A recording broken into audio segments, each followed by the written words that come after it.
waan idin salaamay saaxiibayaal ku soo dhawaada mar kale waa walaalkiin Axmed oo idin wada video kale oo aad iyo aad u xiiso badan kaasi oo aad kaga bagan karto macluumaad aad u badan.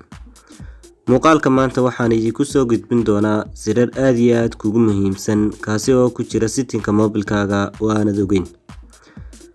Macnaha waxa weeye sir markaan dhahayo waxa weeye sida aad mobilkaaga ugu isticmaali karto laptop ama computer.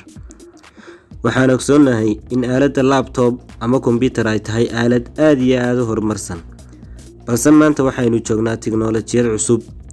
heer maanta waxaa la gaaray aaladaas ugu isticmaali kartid mobilkaaga jeebka. anigu kama hadlayo dadka iPhone-leyda iPhone kama hadlayo, waxaan ka hadlayaa mobilada Android-ka. yaana waxba hadalka ku dheeraanine. Okay, maanta waxaan ku wadaa cashar aad iyo aad u xasaasi ah. muhiimadeenu haddaba waxa weeye ma u isticmaali karaa mobilkeena jeebka sidii laptop oo kale? waanu isticmaali karaa, lagaagamana baahna inaad soo iibsato mouse, keyboard iyo xilamida. yaanan ka hor dhicin casharka ku soo dhawow muuqaalka. ugu horeyn waxaad isweydiinaysaa su-aashan: Android waa maxay Android-ku? haddaba walaal waxa weeye waa barnaamijyo lagu shubto mobilada sida Samsung, Tecno and others mobiles. balse mobilada Apple-ka ah waxaa lagu shubtaa barnaamijyo la dhaho iPhone. waanan kala duwanahay, waanad baari kartaa. waayahay asxaabta, soo dhawaada.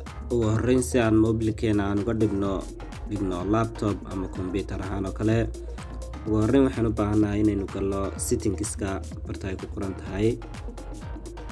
waayahay asxaabta, markaynu galno settingska kadib waxaynu kasii dooranaa halka ay ku qoran tahay accessibility-gu halka ay ku qoran tahay aynu kasii dooranaa. waa halka aad u jeedaan barta weeyaan. si aad u wada aragto waxaan rabaa inaan idin calaamadsho asxaabta. halka weeyaan accessibility, halka ayaa la dhahaa. kadib asxaabta waa ku dhufanaa, waxay noo soo saarayaa sidan. markaynu ku dhufano accessibility-ga waxaanu kasii dooranaa halka ay ku qoran tahay interaction and dexterity barta weeyaan. aynu kasii dooranaa, waynay calaamadinayaa barta weeyaan asxaabta. halkaasaa kasii dooransaan. Okay, markaynu saa doorano waxaas kuusoo baxaysa sidan ayaa kuusoo baxaysa asxaabta. halka ay ku qoran tahay assistant menu waa bartan ayaad kasii dooranaysaa. kadib butonka yarna waxaad u celinaysaa gadaal. kadib waxaa kuusoo baxaysa sidan. hadda mobilkeena waxaynu ka dhignay laptop ama computer ahaan oo kale. waxaynu sameynay mouse ama waa arrow yara, waa kan hadda waad u jeedaan, waa kan. asxaabta waynu ka baxanaa. waxaan rabaa hadda inaan tusaale yar ka siiyo sida uu mouse-kani u shaqeeyo. iminka guud ahaan waynu galay asxaabta. halkan waa volume-kii, halkanna waa home-kii. dhammaan wada arkaysan screenshot-kii wixii dhan uu leeyahay, idinka ayaa arki doonaa.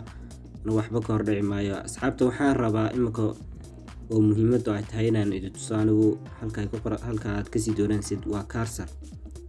waad ku dhufanaysaa, kadib waad u jeedaan hadda arrow-ga ayaan wadnaa.